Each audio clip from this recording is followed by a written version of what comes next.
Chandigarh news express में आप सभी का स्वागत है और अब खबरें विस्तार से। चंडीगढ़ शहर की जनता का प्रशासन से किसी सहूलियत या सुविधाओं की उम्मीद करना सच में धोखा खाने जैसा ही है।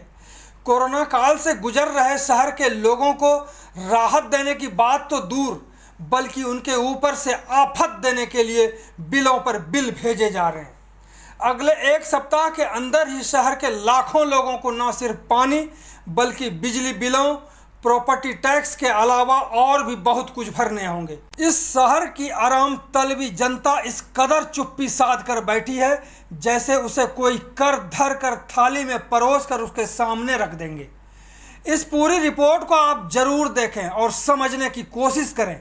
यदि 30 जून तक बिलों को नहीं भरा गया तो भारी भरकम बिलों का भुगतान आप सबों को करना पड़ सकता है। तो आप सुने और समझने की कोशिश करें सेकेंड इनिंग के चेयरमैन आर.के. गर्ग को। मुझे ये लग रहा है कि कहने में मुझे कोई इसमें दिक्कत नहीं है कि कोई राहत हमें नहीं मिली है। हम लोग ये सोच रहे थे कि सेकंड वेव ख़त्म होते होते जो तीसरी वेव आ रही है तो इस दौरान में सरकार की तरफ से कोई राहत मिलेगी, पर देखने में ये आया है कि हमें इस हफ्ते में पिछले जो 6-7 दिनों के अंदर अंदर पानी के, गार्बेज के, बिजली के सारे बिल इकट्ठे मिल गए हैं।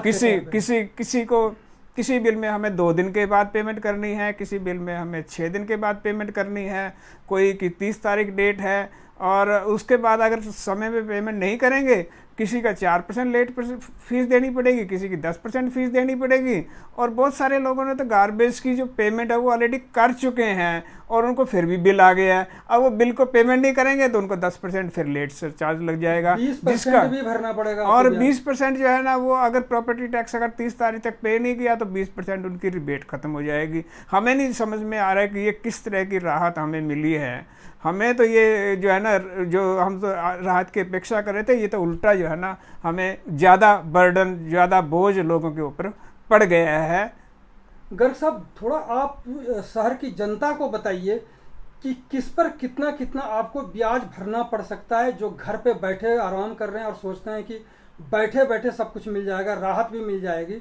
तो जरा सा उनको बता दीजिए कि उनको क्या राहत मिल रही है और किस तरह से मिल रही है। देखिए, जो आप बिजली का बिल अगर समय पर नहीं भरते हैं तो आपको 4% एक्स्ट्रा देना पड़ता है। कब तक भरना होगा? वो जो बिजली का बिल, जैसे मान लो कि एक बिल आज आया है और 28 तारीख तक उसकी लास्ट डेट है, उसको भरना होगा। अगर 2 दिन के अंदर नहीं भरा तो 4% टैक्स उसके ऊपर चार्ज देना। आज ही आया है या अगर आज आया है? नहीं, अगर आज ही आया है। एक बिल तो ऐसा कि आज ही आया और परसों भरना है। परसों उसको भरना है। परसों जो है ना वो तारीख भी 2 दिन का, शनिवार और इतवार का दिन बीच में पड़ता है, छुट्टी वाला दिन, और उसके बाद सोमवार को उसको भरना है। अगर नहीं भरेंगे तो उसका 4% tax extra payment, late fee देनी पड़ेगी। ये बिजली का। दूसरी बात, पानी का बिल की बात करते हैं तो पानी के बिल 13 तारीख के बिल थे, वो आए हैं हमारे पास। उसकी जो आखिरी डेट है वो 1 जुलाई है और उसके अंदर गार्बेज के जो बिल हैं वो उसके अंदर ऐड होके आए हैं। और अगर 1 तारीख तक उसके बिलों की पेमेंट नहीं करी तो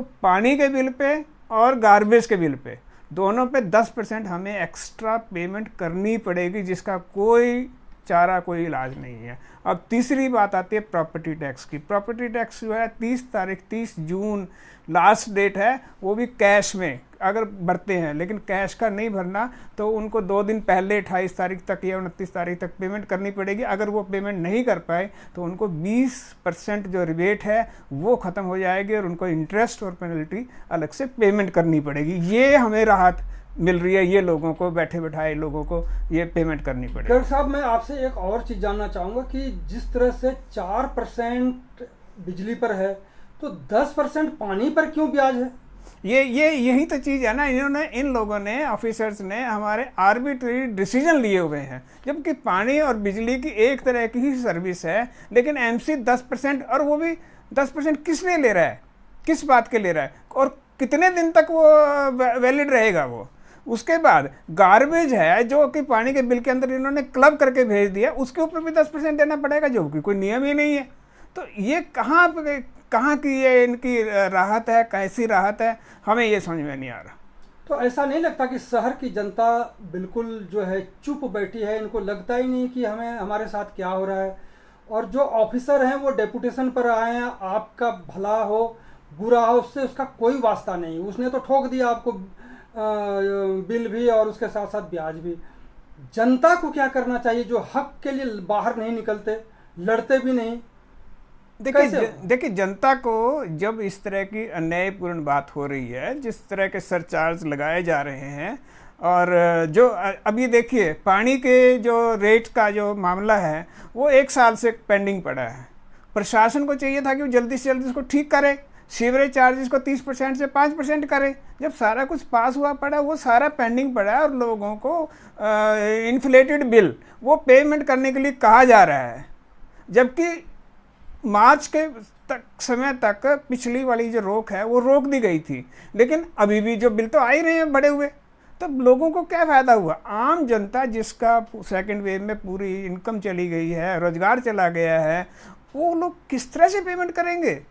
और फिर उसके बाद क्या राहत, क्या बात? अब लोगों को चाहिए, एसोसिएशंस को, RWS को चाहिए कि लोगों के साथ ऑफिसरों को ये दिमाग में लाएं और उनके ध्यान में लाएं, जैसे मैंने अभी लिख के भेजा है कि ये राहत हमें चाहिए। यानी आप कहना चाहते हैं कि हक के लिए लड़ाई लड़े, ना कि घर में सोए बैठे रहें और वो सोचें कि प्रशासन ही हमारा। नहीं, वो सोए बैठने से यहाँ पे देखिए, जो यहाँ पे जो किसी राज्य की तरह से कोई पब्लिक रिप्रेजेंटेटिव तो है नहीं जो जाके अपनी बात को। पब्लिक रिप्रेजेंटेटिव है भी तो वो तो है नहीं है बराबर, वो तो उसका कोई है, मतलब यही तो मैं कह रहा हूँ, है नहीं है। तो अगर नहीं है तो लोगों को खुद बोलना पड़ेगा, लोग अपनी बात उठाएं, लोग अपनी बात करें। करने के लिए गर्ग साहब बहुत बहुत धन्यवाद आपका। Thank you.